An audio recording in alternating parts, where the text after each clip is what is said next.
Good morning everyone, কেমন আছো সবাই? আশা করি সুস্থ আছো, ভালো আছো। আমরাও খুব ভালো আছি। আজকে খুব ভোর ভোর জেগে গেছি, তার কারণ আজকে মনটা আমার খুব খুশি খুশি।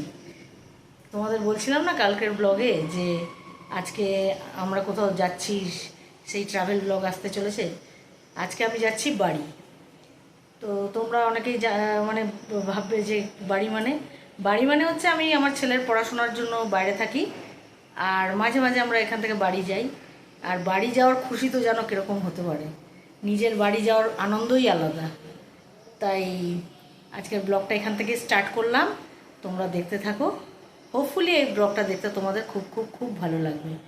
তো চলো, আজকে একটু তাড়াতাড়ির মধ্যে আছি, যতটুকু পারবো ব্লগ তোমাদের সঙ্গে আমি শেয়ার করব।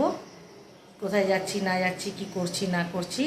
এখন সকাল সকাল টিফিন বানাতে চলে এসেছি, টিফিন করব, লাঞ্চ করব, তারপর আমরা বেরোবো। তো চলো আজকের ব্লগটা এখান থেকে স্টার্ট করলাম।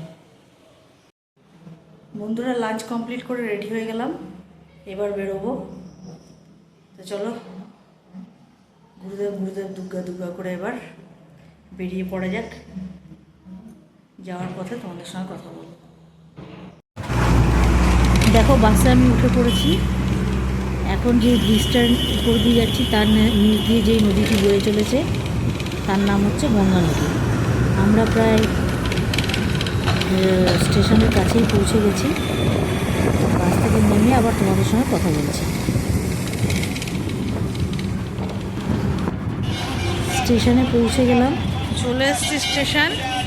আজকে তো গরম ছিল প্রচণ্ড, তারপরে মেঘও করেছিল।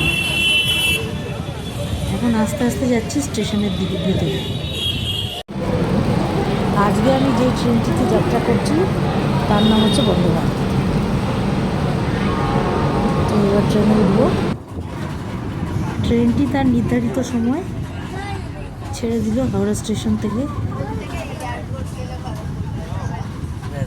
এখন ট্রেনে বসে মনে হচ্ছে কতক্ষণ বাড়ি গিয়ে পৌঁছে। মনে হচ্ছে ট্রেনটা যেন একদম খুব স্পিডে চলে। এমনি এই ট্রেনের স্পিড যারা যারা চেপেছে তারা জানো যে কীরকম স্পিড আছে এই ট্রেনে, কিন্তু তাও আমার তর্স হয়েছিল না, মনে হচ্ছে কতক্ষণ বাড়ি যাবে। যারা বাড়ির বাইরে কর্মসূত্রে বা অন্যান্য কাজের জন্য থাকো, ছেলেমেয়ে পড়াশোনার জন্য, তারা জানোই যে বাড়িকে আমরা কতটা মিস করি বাইরে থেকে। ও তো মেন লাইন দিয়ে যাবে। এরপরেই আমাদের চলে এলো স্ন্যাক্স। স্ন্যাক্সে এইগুলোই দিয়েছিল, পপকর্ন, তারপরে হ্যান্ড স্যানিটাইজার, একটা খাস্তা কচুরি, টি মেকার, আর একটা ফ্রুট জুস। প্রথমেই দিয়েছিল একটি জলের বোতল আর নিউজ পেপার, তারপরে এই ইয়েটা সার্ভ করেছে স্ন্যাক্সটা।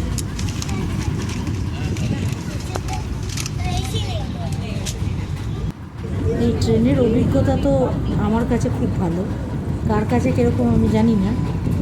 বেশ পরিষ্কার পরিচ্ছন্ন, এসিও একদম খুব ভালো, আর স্পিডও খুব ভালো। আর পয়সা হিসাব ঠিকই আছে এখান থেকে, যে যাওয়ার যে যাত্রা আমরা করছি অন্যান্য ট্রেনের থেকে এই ট্রেনে যাওয়া ভালো। একটু ফেয়ারটা হয়তো বেশি লাগে, কিন্তু সেরকম তো একটু তাড়াতাড়ি পৌঁছাতেও পারে। বাড়ি যাওয়ার আনন্দে এইটুকু ফেয়ার দেওয়া যেতেই পারে, কী বলো বন্ধুরা? আর দেখো কীরকম চারিদিকটা সবুজ লাগছে, কি ভালো লাগছে না চারিদিকটা দেখতে? আকাশে পুরো মেঘ মেঘ ভাব, পুরো একদম সবুজ সবুজ। বন্ধুরা, অবশেষে বাড়ি পৌঁছালাম।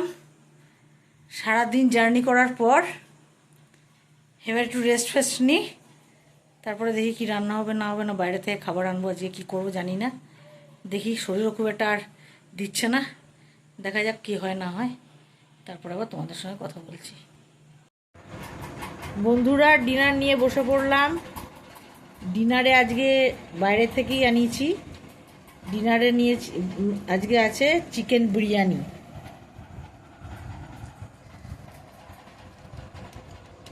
তো ডিনারটা করে নিই, তারপর আবার তোমাদের সঙ্গে কথা বলবো। বন্ধুরা, আজকের ভিডিওটা এখানেই শেষ করলাম। যদি ভালো লেগে থাকে লাইক, শেয়ার অ্যান্ড সাবস্ক্রাইব করতে ভুলো না। বাই।